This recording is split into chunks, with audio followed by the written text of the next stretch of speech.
हमको financial goals achieve करने से क्या रोकते हैं और हमारा इन्वेस्टमेंट जर्नी में होने वाले कांस्टेंट सेटबैक्स का अलग अलग कारण तो क्या होते हैं। इन्वेस्टमेंट जर्नी में कांस्टेंट सेटबैक्स के लिए ज़्यादा फैक्टर्स होते हैं और कुछ फैक्टर्स तो एक्सटर्नल फैक्टर्स भी पड़ती है। वो होते हैं कि गलती चॉइस ऑफ इन्वेस्टमेंट। अगर देखें तो यह फैक्टर्स तो ज़्यादा आसानी से हम भी आइडेंटिफाई कर सकेंगे, लेकिन कुछ फैक्टर्स तो हमके लिए ज़्यादा मुश्किल पड़ती है आइडेंटिफाई करने के लिए।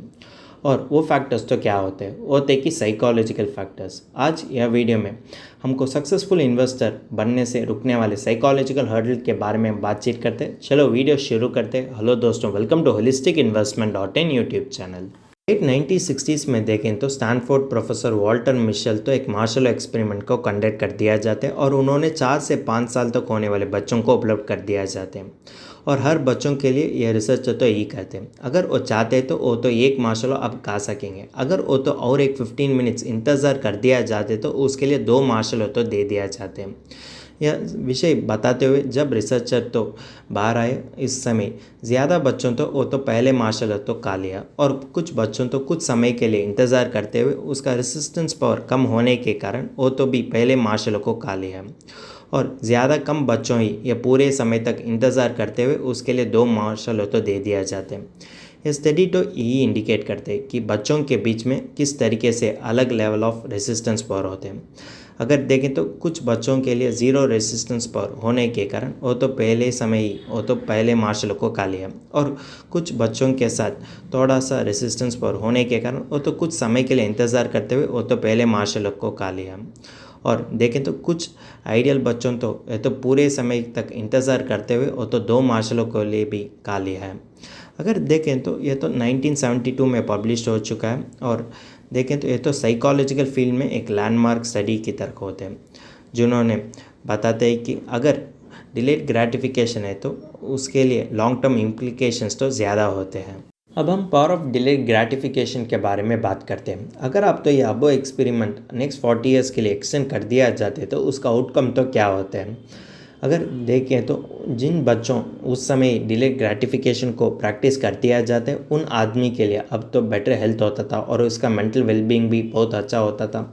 और देखें तो 40 ईयर्स होने के बाद वो तो फाइनेंशियल सक्सेस भी अटेन कर पाए थे। ये रिसर्च तो यही इंपॉर्टेंस देते कि अगर आप इंस्टेंट ग्रेटिफिकेशन को रेसिस्ट कर दिया जाते तो आपके लिए लॉन्ग टर्म बेनिफिट्स मिलते हैं। अगर आप डिलेड रिवॉर्ड को ऑप्ट कर दिया जाते तो आप तो लॉन्ग टर्म सक्सेस अटेन कर पाएगी। ह्यूमन बिहेवियर तो ज़्यादा कॉम्प्लेक्स होते हैं और ज़्यादा प्रेडिक्टेबल भी होते हैं। अगर देखें तो ये एक्सपेरिमेंट तो इसी तरह की कंडक्ट कर दिया जाते हैं। जिन बच्चों तो ये पूरे समय इंतज़ार कर दिया जाते उन बच्चों के लिए एक्स्ट्रा मार्शल तो दे दिया जाते हैं। लेकिन हमको इंतज़ार करने से क्या रोकते हैं, वो थे कि लैक ऑफ डिसिप्लिन एटीट्यूड। अगर हमने इंस्टेंट ग्रेटिफिकेशन के पीछे भागते हैं तो हमारे आसपास होने वाले बेटर ऑल्टरनेट्स के बारे में हमको जानकारी नहीं होते हैं। नेक्स्ट हम बात करने वाली चीज़ होते है कि इंस्टेंट ग्रेटिफिकेशन, वो तो हम मिडिल क्लास ट्रैप की तरफ भी बोल सकेंगे। बिजनेस दुनिया में देखें तो मिडिल क्लास लोगों के बीच वो तो इंस्टेंट ग्रेटिफिकेशन इनकल्टिवेट करने में ज़्यादा प्रयास कर दिया जाता है, और उसी कारण के लिए वो तो ज़्यादा नए स्कीम्स को भी इंट्रोड्यूस कर दिया जाता है। पहले होते कि बाय नाउ पे लेटर, दूसरा होते कि नो कॉस्ट EMI, तीसरा होते कि सेम डे डिलीवरी। अब हम बाय नाउ पे लेटर के बारे में बात करते हैं। अगर देखें तो इसमें आप तो BNPL लोन्स खरीद कर दिया जाते हैं, और उस समय आप जो भी चीज़ खरीदना चाहते हो उसको आप तो खरीद कर सकेंगे। और देखें तो ओवर टाइम आप तो इंटरेस्ट फ्री वजह से उसको रीपे कर सकेंगे। लेकिन जब आप ज़्यादा चीज़ खरीद कर दिया जाते तो आपको ज़्यादा मुश्किल पड़ती है कि आप तो जिस तरीके से हैंडल करना चाहिए। और देखें तो जब आप खर्च के बारे में और पेनल्टीज़ के बारे में सोच कर दिया जाते तो आप तो ये बाय नाउ पे लेटर स्कीम को अवॉइड कर सकेंगे। दूसरी स्कीम होते है कि नो कॉस्ट EMI। अगर देखें तो नो कॉस्ट EMI तो इंटरेस्ट फ्री पेमेंट प्लान होता है। इसमें देखें तो आदमी तो किसी भी चीज़ और सर्विस के लिए वो तो अफोर्डेबल मंथली इंस्टॉलमेंट्स में वो तो रीपे कर सकेंगे। लेकिन जब आदमी EMI प्लान से किसी भी चीज़ को खरीद कर दिया जाते तो एट टाइम्स देखें तो उसके लिए ओवर स्पेंड करने की मौका भी ज़्यादा होता है, और उन्होंने अननेसेसरी थिंग्स को भी खरीद कर सकेंगे, क्योंकि उसके लिए कोई भी फाइनेंशियल लिमिटेशंस और रेस्ट्रिक्शंस नहीं होने के कारण वो तो अननेसेसरी थिंग्स खरीद कर सकेंगे। यही एक ट्रैप होता है वो आदमी के लिए। तीसरा पॉपुलर स्कीम होते है कि सेम डे डिलीवरी। यह सेम डे डिलीवरी तो स्टैंडर्ड डिलीवरी से भी ज़्यादा महंगा होता है।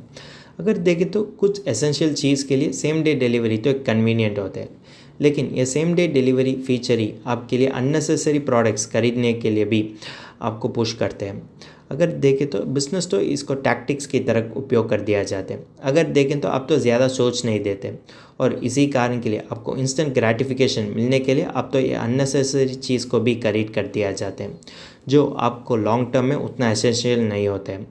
अगर आप देखेंगे तो लॉन्ग टर्म में आप तो ज़्यादा सोचते हैं कि जिस इसका कॉस्ट और आपका फाइनेंशियल गोल्स के लिए वो तो अलाइन होते हैं और इसका नेसेसरी तो क्या होते हैं, यह सब सोचते हुए आप तो डिसाइड करते हैं। लेकिन जब आप सेम डे डिलीवरी में किसी भी चीज़ खरीद कर दिया जाते हैं तो आप तो उतना सोच नहीं देते हैं। इसी कारण के लिए आपका लॉन्ग टर्म फाइनेंशियल गोल्स और आपका भविष्य काल के लिए ये सेम डे डिलीवरी फीचर तो ज़्यादा खतरनाक हो सकेंगे। अब हम इंस्टेंट ग्रेटिफिकेशन के साथ डिलेड ग्रेटिफिकेशन को कंपेयर करते हैं। ज़्यादा समय देखें तो हमारा दिमाग में हम के लिए उतना ज़रूरी नहीं पड़ने वाले चीज़ खरीदने में टेम्पटेशन होते हैं। अब देखेंगे एक रियल एग्जाम्पल।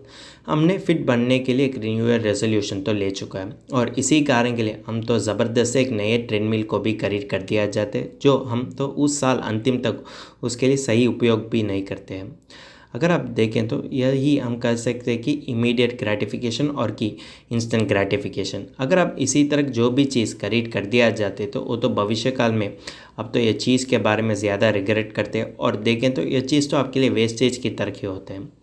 अगर देखें तो यह समय आप तो प्राइसेस कंपेयर करने में और बार्गेन करने में और वारंटी पीरियड के लिए ज़्यादा फोकस को कर दिया जाते हैं। अगर आप तो थोड़ी इंतज़ार कर दिया जाते तो उस चीज़ तो आप तो बेस्ट डिस्काउंट्स में खरीद कर सकेंगे और आप तो क्रेडिट कार्ड और ईएमआई के भी कम उपयोग ही कर सकेंगे। अगर देखें तो जब आप ये इमीडिएट ग्रेटिफिकेशन को ओवरकम कर दिया जाते हैं तो उस समय ही आप तो इसी तरह फाइनेंशियल पिटफॉल्स में नहीं गिरते हैं। अगर आप देखें तो जब आप इसी तरह प्रोडक्ट्स चुनने के बारे में सोचते और इसी तरह प्रोडक्ट्स खरीदने के बारे में सोचते तो आप तो एटलीस्ट एक हफ्ते तक इंतज़ार कर सकेंगे जिसके वजह से आप तो कमर्शियल वर्ल्ड डालने वाले ट्रैप से आपको बच कर सकेंगे। नेक्स्ट हम बात करने वाले चीज़ होता है कि इंस्टेंट होम बाइंग ड्रीम। हम सब के लिए हमारा फर्स्ट फाइनेंशियल गोल्स अचीव करने के लिए ज़्यादा ईगरनेस पड़ती है और इसी कारण के लिए हम तो ज़्यादा लोन्स पर निर्भर होते हैं और उस खुद घर को खरीदने के बारे में सोचते हैं। अगर देखें तो हम तो इसी तरह सोचते हैं कि रेंटल घर से बाहर आना किस तरीके से खूबसूरत हो सकेंगे, लेकिन रियलिटी में देखें तो हम तो सिर्फ रेंटल घर से एक लोन्ड घर में होते हैं। अगर हमने किसी भी समय और देखें तो अगर किसी भी आदमी उसकी करियर में पहले ही लोन को खरीद कर दिया जाते तो उस लोन को रीपे करने में ही उसके लिए आधा जीवन तो खर्च होते हैं। अगर देखें तो इसकी कारण वो तो किसी भी अदर इन्वेस्टमेंट अपॉर्चुनिटीज़ में उपयोग नहीं कर सकेंगे और इसके वजह से उसके लिए कॉम्पाउंडिंग इफेक्ट का महत्व भी नहीं होते हैं। अगर देखें तो ज़्यादा इंडिविजुअल्स तो पर्सनल लोन को खरीद कर दिया जाते हैं और अगर देखें तो वो तो पर्सनल लोन सिर्फ 15 to 20% डाउन पेमेंट वजह से वो घर लोन को खरीद कर दिया जाते हैं जिसके वजह से उसका डेब्ट बर्डन भी ज़्यादा बढ़ती है। अगर देखें तो यह लोन खरीदने के बाद वो इंटीरियर डेकोरेशन के लिए होने वाले लोन और हाउस वार्मिंग के लिए ज्वेलरी लोन भी खरीद कर दिया जाते हैं। वो तो खुद रियलाइज़ नहीं करते कि लोन खरीदने के बाद वो तो जितना एफर्ट्स डालने की ज़रूरी पड़ती है और देखें तो उस परिवार का फाइनेंशियल ग्रोथ भी या तो ज़्यादा बैड इम्पैक्ट कर सकेंगे। अगर देखें तो यह इरिवेटेबल लोन्स अक्यूमुलेट करने के बावजूद अगर वो इन्वेस्टर और देखें तो अगर वो आदमी तो कुछ समय इंतज़ार कर दिया जाते तो वो तो उसका खुद की घर को ज़्यादा डेप्थ लेने के बावजूद वो तो खरीद कर सकेंगे। अगर देखें तो आपको घर खरीदना ज़्यादा आवश्यक होते हैं, लेकिन अगर आपके पास 50% डाउन पेमेंट है तो उस समय अगर आप घर खरीद कर दिया जाते तो आपके लिए उतनी इसी तरह डेब्ट बर्डन नहीं होते। और देखें तो जब आप मिड करियर में घर खरीद करने के बारे में सोचते हैं तो आपके लिए थोड़ा सा स्टेबिलिटी होते हैं जो स्टेबिलिटी आपको डेब्ट रीपेमेंट में भी मदद कर सकेंगे। मुर्गर तो भी यही बात कहते हैं, अगर आप डिलेड ग्रेटिफिकेशन प्रैक्टिस कर दिया जाते तो आप भी ग्रेट इन्वेस्टमेंट्स कर सकेंगे। आज की दुनिया में देखें तो ज़्यादा यंग पीपल तो उसके लिए ज़्यादा ईगरनेस होते हैं कि जब वो तो पैसिव इनकम को शुरू कर सकेंगे और देखें तो वो तो ज़बरदस्त से पैसिव इनकम को शुरू करने के बारे में सोचते हैं, लेकिन ये एक्शंस वजह से उसका लॉन्ग टर्म पोर्टफोलियो में वो तो नेगेटिव इम्पैक्ट हो सकें जो वो तो खुद रियलाइज़ नहीं करते हैं।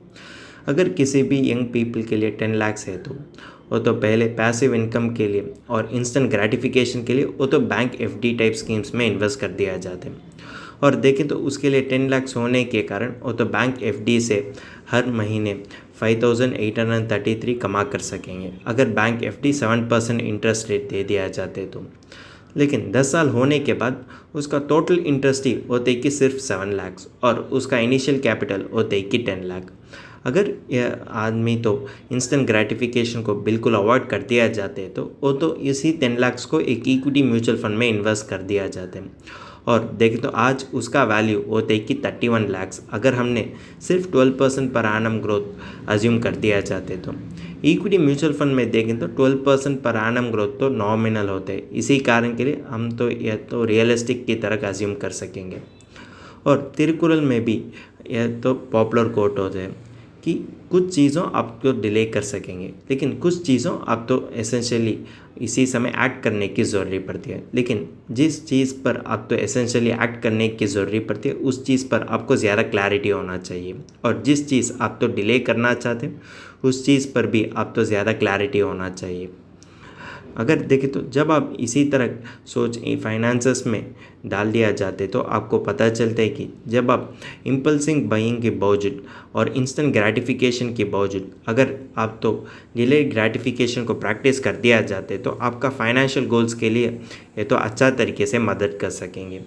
अगर देखें तो आप तो बैंक एफडी में इन्वेस्ट करने के बावजूद आप तो इन्वेस्टमेंट बुक्स पढ़ा कर सकेंगे और देखें तो आप तो एसआईपी अर्ली से शुरुआत कर सकेंगे और देखें तो आप तो रिटायरमेंट के लिए अर्ली से सेविंग्स को भी शुरुआत कर सकेंगे। जब आप इसी तरह एक्शंस लेते हैं तो आपके लिए फाइनेंशियल गोल्स अचीव करने में मदद कर सकेंगे और आपके लिए पीसफुल पोस्ट रिटायर्ड लाइफ जीने के लिए भी यह तो मदद कर सकेंगे। यह वीडियो से आप तो यही कंक्लूजन लेना चाहिए, हमारा इन्वेस्टमेंट डिसीजन का सभी आउटकम्स तो हम तो कंट्रोल नहीं कर सकेंगे लेकिन जब आपका चॉइसेस ज़्यादा क्लियर है तो आपका फाइनेंसेस पर होने वाले नेगेटिव इम्पैक्ट तो कम होते हैं। और देखें तो जब आप इंस्टेंट ग्रेटिफिकेशन वजह से किसी भी इन्वेस्टमेंट डिसीजन लेते हैं तो आप तो भविष्य काल में ज़्यादा रिग्रेट करते हैं।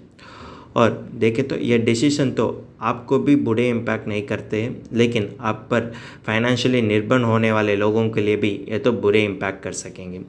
यह वीडियो तो इसी कारण के लिए कर दिया जाता है कि अगर आप इंस्टेंट ग्रेटिफिकेशन को ओवरकम कर दिया जाते तो आपके लिए किस तरीके से फ़ायदा उठा पाएगी उस के बारे में जानकारी देने के लिए यह वीडियो तो आपके लिए बन चुका है।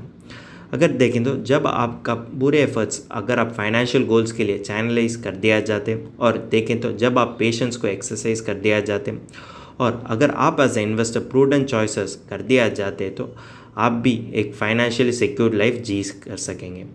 और देखें तो एक फाइनेंशियली पीसफुल लाइफ जीने के लिए आप एक प्रूडेंट इन्वेस्टर की तरह एक्ट करने की ज़रूरत पड़ती है। और एक प्रूडेंट इन्वेस्टर तो सभी इन्वेस्टमेंट डिसीजन तो एक इम्पल्सिव वजह से नहीं लेते, वो तो ज़्यादा सोच देते हैं हर इन्वेस्टमेंट डिसीजन के लिए। अगर आप उसी तरह सोच और उसी तरह ध्यान देते हुए किसी भी इन्वेस्टमेंट डिसीजन लेते तो आपके लिए long term financial goals achieve करने में ज़्यादा मदद कर सकेंगे। अगर आपको ये इंस्टेंट ग्रेटिफिकेशन और डिलेड ग्रेटिफिकेशन के बारे में और भी जानकारी इंग्लिश में पढ़ना चाहते हैं तो हमारा आर्टिकल पढ़ सकेंगे और इस आर्टिकल का लिंक तो डिस्क्रिप्शन में दिया गया है। अगर तुमको इस टॉपिक में और कोई अदर फाइनेंस और इन्वेस्टमेंट रिलेटेड टॉपिक में संदेह है तो हमारा फाइनेंशियल एक्सपर्ट के साथ अपॉइंटमेंट बुक कर सकता है। अपॉइंटमेंट का लिंक डिस्क्रिप्शन में दिया गया है।